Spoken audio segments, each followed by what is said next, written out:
সোনাস কিচেনে আপনাদের সকলকে স্বাগত। চলে এসেছি আজকে পুঁইশাকের ফল নিয়ে, সঙ্গে আলু ও সিম নিয়ে। সমস্ত সবজি কেটে ধুয়ে পরিষ্কার করে নিলাম। চিংড়ি মাছ আছে সঙ্গে, ও পেঁয়াজ কালি আমি আলাদা করে লম্বা লম্বা করে কেটে দিয়ে ধুয়ে নিয়েছিলাম। কড়াইতে সর্ষের তেল গরম করে দিলাম, সর্ষে ফোড়ন দিলাম, একটু হলুদ লবণ, চিংড়ি মাছগুলোকে ঢেলে দিয়ে ভালো করে ভেজে নিলাম। আর দিলাম পেঁয়াজ কালিগুলোকে।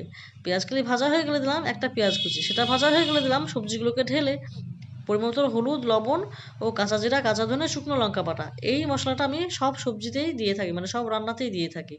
আর দিলাম সর্ষে বাটা কাঁচা লঙ্কা বাটা, একসাথে সেটা সম পরিমাণে দিয়ে দিলাম। তো এবার ঢাকা দিয়ে দিয়ে গ্যাস কমিয়ে সেটাকে ভালো করে কষিয়ে নিতে হবে, কষে কষিয়ে রান্নাটা করতে হবে, একটুও জল দেওয়া যাবে না।